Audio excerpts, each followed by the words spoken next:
हरे कृष्णा। हर साल भाद्रपद महीने के कृष्ण पक्ष की एकादशी के दिन अजय एकादशी का व्रत रखा जाता है और भाद्रपद महीने के शुक्ल पक्ष में परिवर्तिनी एकादशी आती है, जिसे जल झूलनी ग्यारस भी कहते हैं। हिंदू धर्म में अज एकादशी व्रत को बहुत अधिक महत्व दिया जाता है। अजय एकादशी व्रत भगवान श्री विष्णु को समर्पित है। इस दिन भगवान विष्णु और माता लक्ष्मी की विधिपूर्वक पूजा और व्रत किया जाता है। धार्मिक मान्यताओं के अनुसार इस दिन व्रत और पूजा करने से जन्म जन्मांतर के सभी पाप नष्ट हो जाते हैं और मोक्ष की प्राप्ति होती है। इस दिन व्रत रखने से सुख समृद्धि आती है, घर की नकारात्मकता दूर हो जाती है। तो चलिए आपको बताते हैं, इस बार अजय एकादशी व्रत कब रखा जाएगा, व्रत का पारणा करने का शुभ मुहूर्त क्या रहेगा और इस बार एकादशी व्रत के दिन कौन कौन से शुभ संयोग बन रहे हैं। सबसे पहले बात करते हैं शुभ संयोगों की। तो इस बार अजय एकादशी के दिन सर्वार्थ सिद्ध योग और सिद्ध योग का निर्माण हो रहा है। ये दोनों ही योग पूजा पाठ के लिए बहुत अच्छे होते हैं। इस दौरान आप जो भी काम करेंगे उस काम में आपको सफलता निश्चित ही प्राप्त होगी। हिंदू पंचांग के अनुसार इस बार भादो मास के कृष्ण पक्ष की एकादशी तिथि प्रारंभ होगी। 28 अगस्त बुधवार को मध्य रात्रि 1:20 पे समाप्त होगी। गुरुवार को मध्य रात्रि 1:37 पर। इसलिए उद्यातिथि के अनुसार इस बार 29 अगस्त गुरुवार को ही एकादशी का व्रत रहेगा। सभी ग्रस्त जन और वैष्णव जन एकमात्र इसी दिन एकादशी का व्रत रखेंगे। व्रत का पारणा अगले दिन किया जाता है। अब पहले जान लेते हैं गुरुवार के दिन के मुहूर्त के बारे में। 29 अगस्त गुरुवार को सूर्योदय होगा, सुबह 6:12 पर सूर्यास्त होगा, शाम 6:43 पर। ब्रह्म मुहूर्त सुबह 4:35 से 5:23 तक रहेगा। अमृतकाल सुबह 6:20 से 7:59 तक रहेगा। इस दिन सिद्ध योग शाम 6:15 तक रहेगा। अभिजीत मुहूर्त दोपहर 12:02 से 12:52 तक, जो कि शुभ मुहूर्त माना जाता है, और राहु काल, जो कि अशुभ मुहूर्त में गिना जाता है, दोपहर 1:30 बजे से 3 बजे तक रहेगा। द्वादशी तिथि प्रारंभ होगी 29 अगस्त गुरुवार मध्य रात्रि 1:38 से। 30 अगस्त शुक्रवार मध्य रात्रि 2:25 पर द्वादशी तिथि समाप्त होगी।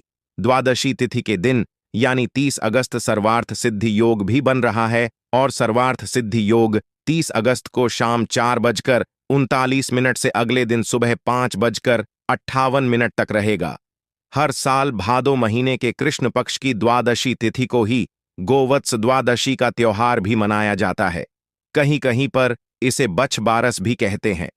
इस दिन बछड़े वाले गाय की पूजा करने के बाद गौ की रक्षा करने का संकल्प भी लिया जाता है।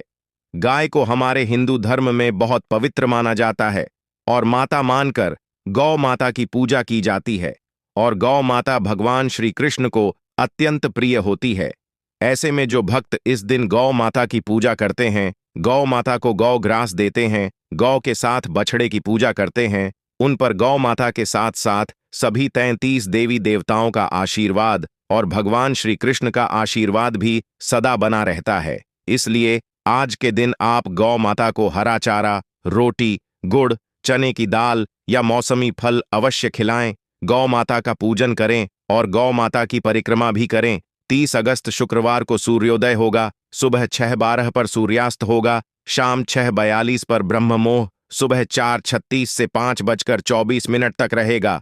इस दिन पुनर्वसोग शाम 5:55 तक और बाद में पुष्य नक्षत्र प्रारंभ होगा। ये दोनों ही नक्षत्र अपने आप में सभी कामनाओं की पूर्ति करने वाले नक्षत्र होते हैं। इन नक्षत्रों में इन शुभ मुहूर्त में यदि कोई काम शुरू किया जाए तो उसमें सफलता तो मिलती ही है। ऐसे में किए गए काम का अक्षय गुना पुण्य भी प्राप्त होता है। इसलिए अगर आप चाहते हैं कि आपके घर में सुख समृद्धि बनी रहे, माता लक्ष्मी का स्थायी वास बना रहे, तो आप पुनर्वसु और पुष्य नक्षत्र में कोई भी शुभ काम कर सकते हैं। जैसे कि आप दान देना चाहे दान दे सकते हैं। यदि आप पूजा पाठ करना चाहे, कोई कथा पढ़ना चाहे तो आप कर सकते हैं। धार्मिक पुस्तकों का दान कर सकते हैं। कोई भी पुण्यदायी काम आप इन शुभ नक्षत्रों में कर सकते हैं। राहु काल सुबह 10:30 से दोपहर 12 बजे तक रहेगा। हरिबासर का समय 30 अगस्त शुक्रवार को सुबह 7 बजे तक ही समाप्त होगा। इसलिए 7 बजे से पहले पहले व्रत का पारणा नहीं किया जाएगा। हरिवासर के समय आप सुबह की पूजा कर सकते हैं, भगवान के लिए भोग तैयार कर सकते हैं और व्रत का पारणा आप शुक्रवार को सुबह 7 से 10:25 के बीच में कर सकते हैं। कुछ कैलेंडर के अनुसार व्रत पारणा का जो मुहूर्त है वो इस दिन सुबह 7 बजे से 8:29 का भी बताया जा रहा है। तो ऐसे में आप अपनी अपनी सुविधा के अनुसार व्रत का पारणा निर्धारित मुहूर्त में कर सकते हैं। स्वयं व्रत का पारणा करने से पहले भगवान विष्णु को तुलसी पत्र, पंचामृत, मौसमी फल, सात्विक भोजन या चावल का भोग लगाए उसी को प्रसाद के रूप में ग्रहण करके व्रत खोलना चाहिए।